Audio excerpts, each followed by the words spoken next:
பிரியமானவர்களே, இயேசு கிறிஸ்துவின் நாமத்தில் அன்பின் வாழ்த்துக்கள். இந்த இடம் பார்க்க எப்படி இருக்கு? அழகா இருக்கா? கடலுக்கு நடுவில் இருக்கிற மாதிரி இருக்குதா? இது ராமேஸ்வரம் இருக்குல்ல, ராமநாதபுரம் மாவட்டம் தமிழ்நாட்டுல. அதுல ராமேஸ்வரம் என்ற பட்டணம் இருக்குல்ல, அங்கிருந்து தனுஷ்கோடிக்கு போகிற வழியில இந்த மாதிரி கடலுக்கு உள்ள நிக்கிற மாதிரி ஒரு கட்டி வச்சிருக்கிறாங்க.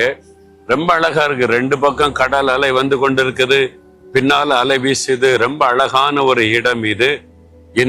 இங்க வந்தீங்கன்னா இந்த இடத்தெல்லாம் பார்த்து ஆண்டவருடைய சிருஷ்டிப்பின் மகத்துவத்தை நீங்க பார்த்து ரசிக்கலாம். இதை சிருஷ்டித்த தேவனை நீங்க துதிக்கலாம். ஆண்டவர் எவ்வளவு பெரிய தேவன் இல்ல, அது இந்த கடல் அலைகளும் ஆண்டவர் சிருஷ்டித்த இயற்கையை நமக்கு வெளிப்படுத்துகிறாரு. சரி, இன்றைக்கு ஆண்டவர் எனக்கு என்ன வசனம் வைத்திருக்கிறார் நினைக்கீங்களா? 1 சங்கீதம் 3வது வசனம். அவன் செய்வது எல்லாம் வாய்க்கும். ஆண்டவர் சொல்றார், என் மகனே நீ செய்வது வாய்க்கும், என் மகளே நீ செய்வது வாய்க்கும். எனக்கு ஒண்ணுமே வாய்க்க மாட்டேங்குதுங்க. நான் வேலைக்கு எத்தனை முயற்சி எடுக்கிறேன், வாய்க்க மாட்டேங்குது. குழந்தைக்காக எவ்வளவு பிரயாசப்படுகிறேன், வாய்க்க மாட்டேங்குது. இந்த சொத்தை வாங்க நீ முயற்சி பண்றேன், வாய்க்க மாட்டேங்குது. வீடு கட்ட நினைக்கிறேன், வாய்க்க மாட்டேங்குது. ஒரு பிசினஸுக்கு முயற்சி பண்றேன், வாய்க்க மாட்டேங்குது. நாங்க செய்யறது எல்லாமே கடைசி நேரத்துல தடைப்பட்டு போகுது.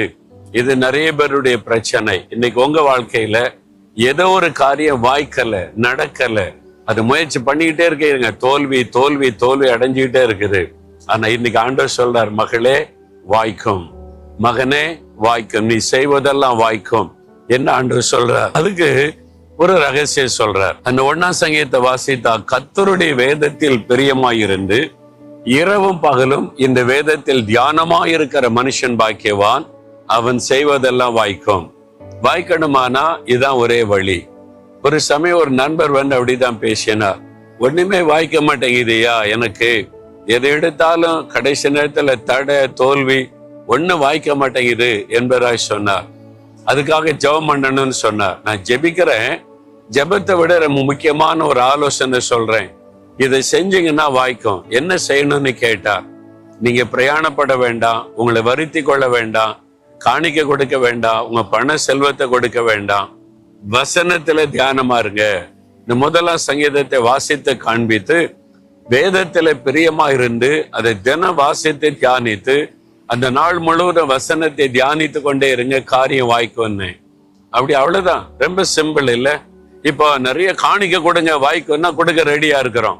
நீங்க நடந்து வாங்க, இதை பண்ணுங்க அதை பண்ணுங்கன்னா ரெடியா இருக்கிறோம்.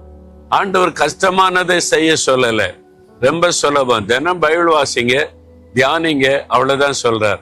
அவர் தன்னை ஒப்பு கொடுத்து வசனத்தை தினந்தோறும் வாசித்து தியானிக்க ஆரம்பிச்ச உடனே காரியம் வாய்த்தது, தடைகள் விலகி விட்டது. அவ்வளவுதான்.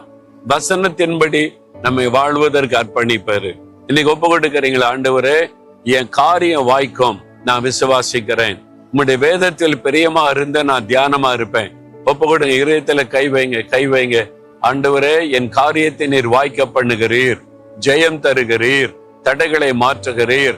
நான் என்னை ஒப்பு கொடுக்கிறேன். தின வேதத்தை வாசித்து தியானித்து அதில் எப்பொழுதும் தியானமாயிருக்க அர்ப்பணிக்கிறேன். உம்முடைய வார்த்தையை நான் விசுவாசிக்கிறேன். இன்றைக்கு காரியம் வாய்க்கிறதற்காய் ஸ்தோத்திரம், ஸ்தோத்திரம். இயேசுவின் நாமத்தில் ஜெபிக்கிறேன். ஆமேன், ஆமேன்.